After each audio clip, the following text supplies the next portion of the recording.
బీసీలకు జరిగిన అన్యాయం గురించి మాట్లాడుకోవాలి. ఈ దేశంలో, ఈ ప్రపంచంలో ఏ ఒక్క జాతి అయితే నష్టపోయిందని అనుకుంటామో ఆ జాతి బీసీలు మాత్రమే అన్న విషయాన్ని సందర్భంగా గుర్తు చేసుకోవాల్సిన ఉన్నది. ఇవాళ బీసీలకు జరుగుతున్న అన్యాయం ఈ రోజుతో ప్రారంభం కాలే, 10 సంవత్సరాల క్రితం ప్రారంభం కాలే, 20 సంవత్సరాల క్రితం ప్రారంభం కాలే, వందల వేల సంవత్సరాలుగా, దాదాపుగా 3000 సంవత్సరాలుగా ఈ దేశంలో బలహీన వర్గాలు, వృత్తి కులాలకు సంబంధించిన వాళ్ళు నష్టపోతూనే ఉన్నారు. ముఖ్యంగా 100 సంవత్సరాల క్రితం ఇవాళ ఈ దేశంలో బీసీలకు అన్యాయం జరుగుతూనే ఉన్నది. బ్రిటిష్ వాళ్ళ కాలంలో కూడా, నేను ఎక్కువసేపు స్పీచ్ ఏమి చేయను, 5-10 నిమిషాలు మాట్లాడి ముగిస్తా సోదరులారా, ఎందుకంటే చాలామంది పెద్దలు మాట్లాడింది కాబట్టి. నేను పెద్ద స్పీకర్ని కూడా కాదు, మీకు తెలుసు. తెలంగాణ ఉద్యమంలో ఓయూజేసీ వ్యవస్థాపకుడిగా ఉన్నాను. అలాగే గత సంవత్సరంన్నర కాలం నుంచి బీసీలకు జరుగుతున్న అన్యాయం పైన బీసీ జనసభ అనే ఆర్గనైజేషన్ పెట్టి కామరేడ్ డిక్లరేషన్లో మరి కాంగ్రెస్ పార్టీ ఇచ్చిన హామీలు నెరవేర్చాలని చెప్పేసి అనేక కార్యక్రమాలు చేస్తూ 1.5 years నుంచి బీసీల కోసం పనిచేస్తున్న సందర్భం. ఇవాళ స్వతంత్రం వచ్చినప్పటి నుంచి రాజ్యాంగం అమల్లోకి వచ్చింది. మనకు రాజ్యాంగంలో అద్భుతంగా రాసుకున్నాం మనం. బాబాసాహెబ్ అంబేద్కర్ గారు అద్భుతంగా భారత రాజ్యాంగాన్ని రాయడం జరిగింది.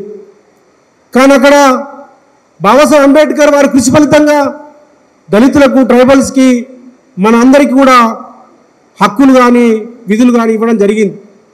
కానీ బలహీన వర్గాలకి భారత రాజ్యాంగంలో ఎటువంటి హక్కులు రాలేవు. అప్పుడే కాదు, బ్రిటిష్ వాళ్ళ కాలం నుంచి కూడా మనకు అన్యాయం జరుగుతున్నది. మీ అందరికీ తెలుసు, భారత రాజ్యాంగం రాకనే ముందు, భారత రాజ్యాంగం అమలులోకి రాకనే ముందు బ్రిటిష్ వాళ్ళు కూడా కొన్ని చట్టాలు చేసింది. 1909 మింటో మార్లే సంస్కరణలు, 1919 మాంటింగ్ సంస్కరణలు జరిగినాయి. 1935 భారత ప్రభుత్వ చట్టం వచ్చింది. ఇది బ్రిటిష్ వాళ్ళ కాలంలో మనకు 3 చట్టాలు వచ్చినాయి. అంటే భారత రాజ్యాంగం ఎట్లయితే మనం 1950 జనవరి 26 ఏర్పాటు చేసుకున్నామో అట్లాంటి రాజ్యాంగ చట్టాలు 3 సందర్భాల్లో ఈ దేశంలో రచించబడ్డాయి, చట్టాలు ఇవ్వబడ్డాయి. ఆ చట్టాలు కూడా మనకి ఎటువంటి న్యాయం జరగలేదు. మీ అందరికీ తెలుసు, 1909లో మింటో మార్లే సంస్కరణ ద్వారా సిక్కులకి, ముస్లింలకి రిజర్వేషన్లు వచ్చినాయి. మాంటైమ్ సంస్కరణ ద్వారా ముస్లింలు, సిక్కులతో పాటు క్రిస్టియన్లకు, ఆంగ్లో ఇండియన్స్కి వచ్చినాయి.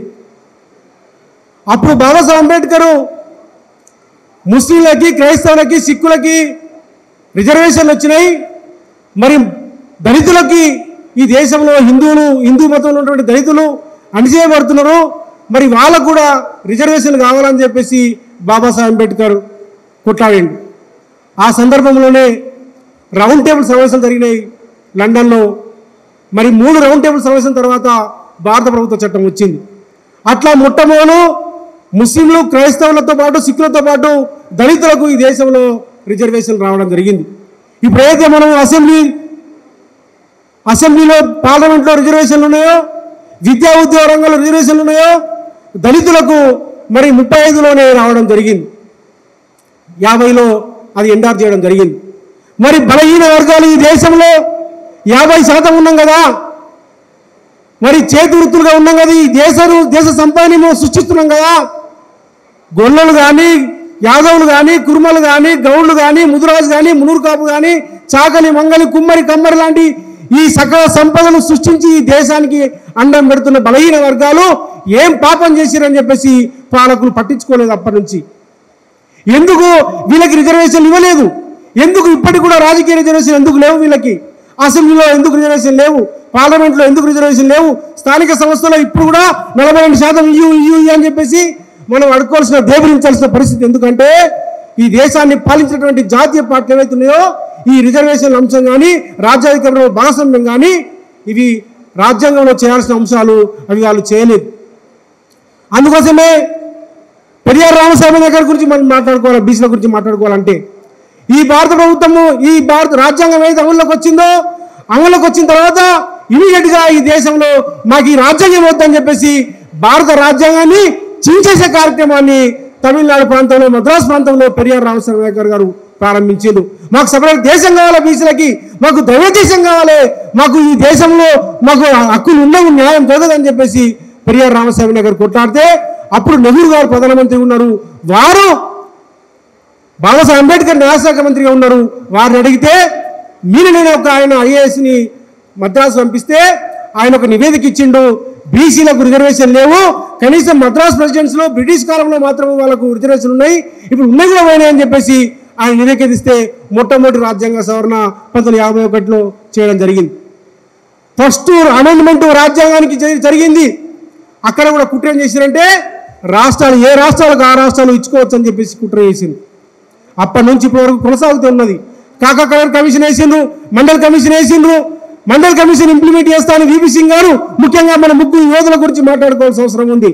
ఈ దేశంలో బీసీలకు రిజర్వేషన్ కావాలని చెప్పేసి పెరియార్ రామస్వామి నాయకుడు ప్రారంభిస్తే దాన్ని మరి కర్పూర్ ఠాకూర్ లాంటి వాళ్ళ నాయకత్వం తర్వాత ములాయం సింగ్ యాదవ్, లాలూ ప్రసాద్ యాదవ్, శరద్ యాదవ్ ఈ ముగ్గురు త్రిమూర్తులు రామ్ విలాస్ పాస్వాన్తో పాటు కాంచీరామ్తో పాటు మరి మిగతా నాయకులతోటి పెద్ద ఎత్తున ఈ దేశంలో బీసీలకు రిజర్వేషన్ కావాలని చెప్పేసి యుద్ధం చేస్తే వీపీ సింగ్ గారు మండల్ కమిషన్ ఇంప్లిమెంట్ చేస్తానని ముందుకు వస్తే ఆ రోజు ఉన్నటువంటి బీజేపీ నాయకత్వము, వాజ్పేయి అద్వానీ నాయకత్వము అతన్ని వీపీ సింగ్ గారిని నువ్వు బీసీలకి రిజర్వేషన్ ఇస్తావా అని చెప్పేసి, ఎట్లా ఇస్తావు బిడ్డ అని చెప్పేసి ఆయన ప్రభుత్వాన్ని ఉపసంహరించుకుంటారు. చివరికి వీపీ సింగ్ గారు రాయబారం పంపుతారు, నేను బీసీలకు రిజర్వేషన్ ఇవ్వనయా, నేను తప్పు చేసినా మీరు నా ప్రధానమంత్రి పదవి నుంచి నన్ను తీసేయకని చెప్పేసి వీపీ సింగ్ గారు మాట్లాడితే, బిడ్డ నువ్వు బీసీలకు రిజర్వేషన్ ఇస్తాంటావా, నువ్వు ఎట్లా జీవో తీసుకొస్తావు, ఎట్లా చట్టం చేస్తావని చెప్పేసి ఆయనను ప్రధానమంత్రి పదవి నుంచి దించేంత వరకు ఈ అగ్రకుల బ్రాహ్మణవాదులు అగ్రకులాలు విడిచిపెట్టలే. అతన్ని ప్రధానమంత్రి పదవి నుంచి తీసేసినటువంటి చరిత్ర. ఆ రోజు కాంగ్రెస్ పార్టీ నాయకులు ఇందిరాగాంధీ, నెహ్రూ గారి గురించి మనం మాట్లాడుకుంటాము. రాజీవ్ గాంధీ గారు ఈ దేశానికి ప్రధానమంత్రి ఉన్నాడు. ఆయన పార్లమెంట్లో మాట్లాడతాడు, బీసీలకు రిజర్వేషన్ ఇవ్వడం అంటే ఈ దేశాన్ని విచ్ఛిన్నం చేయడం అని చెప్పేసి మాట్లాడతాడు. ఏ రకంగా పాలకులు, ఏ రకంగా స్వతంత్రం కోసం పోరాటం చేసినటువంటి పాలకులు, మేము ఈ దేశానికి మొత్తం కూడా త్యాగాలు చేసినని చెప్పుకున్న కుటుంబాలు బీసీల మీద ఎంత వ్యతిరేకత ఉందో అర్థం చేసుకోండి. బీసీలకు చదువుకోవడానికి ఇంజనీరింగ్ సీట్లను, మెడికల్ సీట్లను, మన పిల్లలు డాక్టర్లు కావాలనుకో, ఇంజనీర్ కావాలనుకో, ఉద్యోగాలు చేయడానికో, కలెక్టర్ కావాలనుకో, కండక్టర్ కావాలనుకో ముందుకు వస్తా అంటే అది దేశాన్ని విచ్ఛిన్నం చేయడం అని చెప్పేసి రాజీవ్ గాంధీ గారు మాట్లాడిన సందర్భం. ఇలా రకరకాల పద్ధతుల్లో ముందుకు వస్తూ ఉన్నారు, రాజ్యాంగం పట్టుకొని ముందుకు వస్తూ ఉన్నారు. మేము మార్పు కోసం అని చెప్పేసి అని చెప్తా ఉన్నారు. మరి బీసీ నాయకుడే నరేంద్ర మోడీ గారు ఇలా ఈ దేశంలో అత్యంత శక్తివంత నాయకుడిగా ఉన్నాడు. పాకిస్తాన్ వణికిస్తున్నాడు, చైనాను వణికిస్తున్నాడు, అనేక యుద్ధాలు చేస్తున్నాడు, గెలిపిస్తున్నాడు. చాలా గొప్ప విషయం, సంతోషం. ఆయన మన హిందూ నాయకుడే. మనమంతా హిందువులం కాదా, బీసీలము. రాముడు ఎవరు? బీసీనే, శూద్రుడు. కృష్ణుడు ఎవరు? బీసీనే, శూద్రుడు. అంటే ఈ హిందూ మతానికి ప్రధానం ఎవరైతే మనం పూజిస్తున్నామో రాముడు కానీ, కృష్ణుడు కానీ, శివుడు కానీ వీళ్ళంతా కూడా శూద్రులు, బీసీలే. మరి వాళ్ళ వారసులం మనం. ఎందుకు బీసీలకు మరి నరేంద్ర మోడీ గారు, భారతీయ జనతా పార్టీ ఎందుకు బీసీలకు రిజర్వేషన్ ఇవ్వలేకపోతుందో ఒక్కసారి ఆత్మవిమర్శ చేసుకోవాల్సిన అవసరం ఉంది. అందుకోసమే సోదరులారా, ఇలా ఈ రాష్ట్రంలో కూడా నేను ముగిస్తాను 2 నిమిషాలు. ఈ రాష్ట్రంలో కూడా అక్కడేమో రాహుల్ గాంధీ గారేమో రాజ్యాంగం పట్టుకొని బీసీలకు నిన్న పార్లమెంట్లో కూడా మాట్లాడుతున్నామన్న సందర్భంలో ఈ దేశంలో కొద్దిమందికి హల్వా వంచుతారా మీరు? నిర్మలా సీతారామన్ గారు మీరు ఆర్థిక శాఖ మంత్రిగా ఉన్నారు, బడ్జెట్ రూపొందిస్తున్నారు. ఆ బడ్జెట్ రూపొందించడంలో 20 మంది మాత్రం బ్రాహ్మణులు ఉన్నారు. మరి ఎస్సీలు లేరు, ఎస్టీలు లేరు, బీసీ లేరు, ఆదివాసులు లేరు, మహిళలు లేరు అని చెప్పేసి ఆయన మాట్లాడతాడు. హల్వా కేవలం కొందరు తింటారా, అందరికి ఇవ్వద్దా అని చెప్పేసి ఆయన మాట్లాడతాడు రాహుల్ గాంధీ గారు ఢిల్లీలో. ఇక్కడ ఏం జరుగుతున్నది? ఇక్కడ పాలకులు ఏం చేస్తా ఉన్నారు? కామారెడ్డి డిక్లరేషన్లో భాగంగా బీసీలకు 42% రిజర్వేషన్ ఇస్తామని చెప్పేసి హామీ ఇచ్చి యుద్ధం చేస్తా ఉన్నాము గత 1.5 years నుంచి. మొత్తం మోసమే, మొత్తం దొల్ల. ఒక రోజేమో 2 నిమిషాలు ముగిస్తాం. ఒక రోజేమో రాష్ట్రపతి, గవర్నర్ అసెంబ్లీలో బిల్లు తీర్మానం చేసి అన్ని పార్టీలు సపోర్ట్ చేసినాయి. గవర్నర్ డైరెక్ట్గా గవర్నర్కి ఆమోదింపని చెప్పకుండా రాష్ట్రపతికి పంపిస్తాడు. అక్కడికి పోయి ఢిల్లీలో పోయి ధర్నాలు చేస్తారు. మళ్ళీ ఇంకో రోజు అది పెండింగ్ ఉందని చెప్పేసి మళ్ళా ఆగమేఘాల మీద ఆర్డినెన్స్ తీసుకొస్తారు, మళ్ళీ మొన్న అసెంబ్లీలో బిల్లు పెడతారు. ఇలా తెలిసి కావాలని చెప్పేసి మోసం చేసే పరిస్థితి కనిపిస్తూ ఉన్నది. కేవలం అడుగుతున్నది రిజర్వేషన్లు మాత్రమే. మా రామకృష్ణన్న, మా వాసు, మా రాఘవేంద్రన్న వీళ్ళు రాజ్యాధికారం అంటున్నారు. చాలా సంతోషం, గొప్పగా ఒకసారి గట్టిగా సపోర్ట్ కొట్టండి వాళ్ళందరికీ. మనమైతే కేవలం రిజర్వేషన్ అడుగుతున్నాం. 1.5 years నుంచి అయ్యా మాకు స్థానిక సంస్థలు రిజర్వేషన్ ఇస్తాను, సర్పంచులు, ఎంపీటీసీలు, జడ్పీటీసీలలో, మున్సిపల్ కౌన్సిల్లో, మున్సిపల్ కార్పొరేషన్ చైర్మన్లు, జడ్పీ చైర్మన్లు అవుతామని చెప్పేసి మా చెల్లెళ్ళు అవుతారు, మా బ్రదర్స్ అవుతారు, మా తమ్ముళ్ళు అవుతారు అని చెప్పేసి అడుగుతూ ఉంటే దానికి ఇవ్వడానికి వీళ్ళకి సిద్ధపడతలేదు. విద్యా ఉద్యోగ రంగంలో మేము రిజర్వేషన్లు మాకు ఇస్తే మా పిల్లలు డాక్టర్లు అవుతారా, మా పిల్లలు ఇంజనీర్లు అవుతారా, మేము ముందర పడతాము. 1000 సంవత్సరాల నుంచి ఈ దేశంలో పని చేసి చేసి చేసి మొత్తం బానిసలుగా బతికినాము. 1000 సంవత్సరాలుగా వృత్తులు చేసినాము, చాకలి పని చేసినాము, కుమ్మరి పని చేసినాము, కమ్మరి పని చేసినాము. మా తాతలు ముత్తాతలు మొత్తం తరతరాలుగా 3000 సంవత్సరాలుగా మొత్తము మట్టిని తీసి భువనిచ్చి ప్రపంచం చాదినాము, పాలిచ్చినాము, పెరిగిచ్చినాము, వెననిచ్చినాము, నెయ్యిచ్చినాము. అవన్నీ జుర్రి మీరు అందరూ కూడా 1000 సంవత్సరాలుగా మీరంతా బలిసిండ్రు. కనీసం మేము చదువుకుంటామయ్యా, మాకు ఉద్యోగాలు చేస్తామయ్యా మా పిల్లలు అని చెప్పేసి అడుగుతూ ఉంటే ఒక్కసారి ఆలోచించండి. మనం అంతా ఫస్ట్ జనరేషన్. అంతకుముందు మన తరువులు ఏం చేసిండ్రు, మన ముత్తాతలు ఏం చేసిండ్రు, మన తాతలు ఏం చేసిండ్రు. ఇలా మనమే కదా ముందుకు వచ్చింది. ఇలా చదువుకొని ఇలా తెల్ల బట్టలు వేసుకొని కనీసం బైక్లలో తిరుగుతూ మెయిన్ స్ట్రీమ్లోకి వచ్చి ఇలా మా రాఘవేంద్ర జర్నలిస్ట్గా మారి ఇలా ఒక ఛానల్ పెట్టిండు. మా రామకృష్ణ గారు ఇలా ఆయన రిటైర్డ్ ఎంప్లాయీ ఉండే ఆయన మొత్తం కూడా వ్యాపారం చేసి సంపాదించి ఇంతవంతులు చేస్తూ ఉన్నాడు. మా వాసు లాంటి వాళ్ళు, మా పల్లె రవీంద్ర లాంటి వాళ్ళు, మా సత్యం లాంటి వాళ్ళు, మనం ఇప్పుడే కదా, మా నరేందర్ లాంటి వాళ్ళం ఇప్పుడే కదా మనం బయటకు వచ్చింది.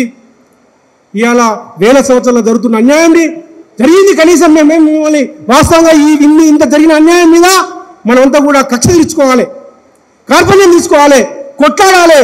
కానీ మనం బుద్ధుడి యొక్క వారసులం, మనం అంబేద్కర్ వారసులం, పూలే వారసులం, మనమంతా కూడా శాంతి కాముకులం, సర్వై ప్రపన్న వారసులం, మనమంతా కూడా దొడ్డికొమరయ్య వారసులం, అంతా శాంతి కాముకులం.